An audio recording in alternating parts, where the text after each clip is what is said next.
The writings I did were mainly for ITV1, Radio 4. Sometimes I went abroad, but mostly it was subjects of our life, often with poorer, offbeat places, and I never made much money, portraying the underbellies of normalness, the small things, the working class. I'm not sure anyone does that on the media, what I did. Not now. Ray Gosling in today's society is a relatively unknown character despite his extensive work for the media.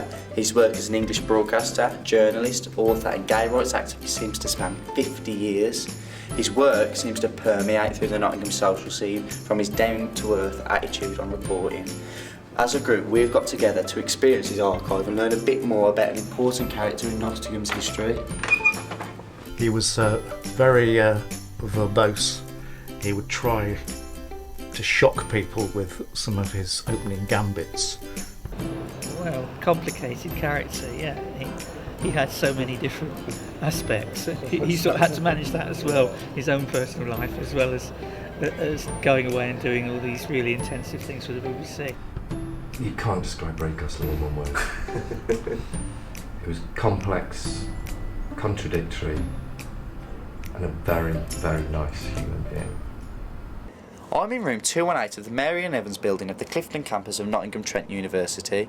This is the site of a very special archive that was donated to Nottingham Trent so that the work could be appreciated. This archive holds thousands of items of work from Nottingham loving broadcaster Ray Gosling.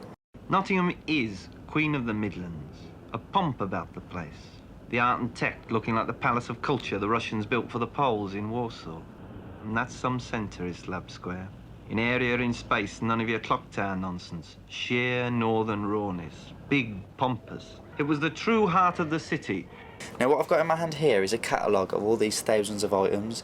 It includes hundreds of notebooks, folders containing scripts, pre-production planning, letters, personal items, all things that contributed towards the life and work of Ray. The archives were donated to Nottingham Trent University and they started to be sorted out by Colin Haynes and Ray's sister. Archives can be so different from archive to archive, but you will receive these papers, whatever else they might be. There's all sorts of things in here as well as papers. There's sort of food wrappers and train sets and you name it, it's in here. It's a social history from the 60s, late 50s even, all the way through to the 2010s. But the thing I love about the archives the most, which you'll never understand unless you visit them, is in the files he didn't have like numbers and a very logical order. He described people in terms of nice man, funny laugh, dogs always barking. And that's the beauty of the archives. You realise the way that he viewed people through his notes. He would walk around with a notebook, and whenever you saw him, and whenever you said something that amused him, he would get his pen out and he'd write it down. So and he kept everything. He kept all these notes. He kept all these words, and they're so lyrical. Some of the words that were never broadcast. Some of his sort of outlines of scripts, and I think being able to see some of that writing, which has not seen the light of day, is really important, as well as looking back at his recordings. From looking through the archive, I managed to find a few bits of information surrounding Ray Gosling, and here's a project called Battle of the Slums, which is something surrounding St Anne's and the area, and here I found the Housing Association of St Anne's residents, and it kind of gives you the sense and understanding of how Ray was really there for the St Anne's community and the Nottingham community, and how helpful he actually was. Home's the other side. The East Midlands is my country. Leicester and Nottingham, the two towns I've grown around, that I've got mad about, that I go home to. Ray was an absolute hoarder. He saved everything. And I think that's such a beautiful process to see what was involved. People were just coming and chucking all these fantastic papers and things into a skip. And then John Goodridge from Trent University heard about this, and he came over with a van and his brother, and they collected it all and they stored it at Trent University. there's so much material here that's going to be of interest to people. Obviously, Ray was a very popular character, very well known by a lot of people for his broadcasting, and there are lots of documents relating to the TV and radio programmes that he's made, so there's a lot of interesting stuff there. There's also stuff relating to the campaigning he did in the St Anne's area of Nottingham, so you have a lot of kind of the Residents Association material, a lot of stuff about St Anne's that's going to be of interest to people, as well as things like the gay campaigning.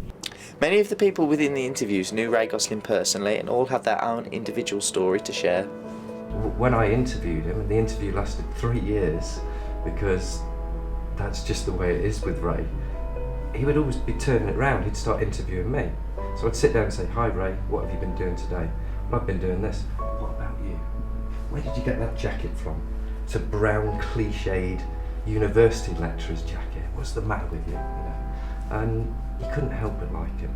It's just a complex, intriguing, just human being that just loved life. And I think that's what made his death so sad. You realise all the experience and life that he'd had is just gone. And I think that's why the archives are really important. He would always tell you to look up at buildings, see what's up there that you don't know about, and just that phrase, "look up." He used it in films we did on sort of statues and sculptures, and whenever I'm going around a city centre now, I will look up and see what's up there, because there's lots up there you don't notice, but it's also a symbolic phrase as well, really, because you just have to just keep your eyes open. That phrase, "look up," really sums him up, and whenever I hear that used, I think of Ray. What this archive achieves is incredibly important, as it keeps alive the unique, amazing character of Ray Gosling, and it also allows people like me to discover such interesting material. His work is not only important for social studies but Nottingham's cultural history. If you would like to discover anything like this for yourself, come down here and check out his archive, or even visit www.raygosling.org.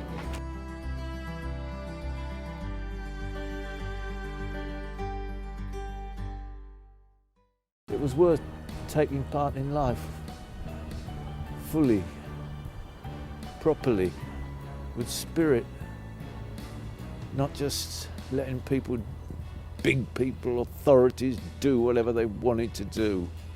You have to say no. That's what I mean by rebellion.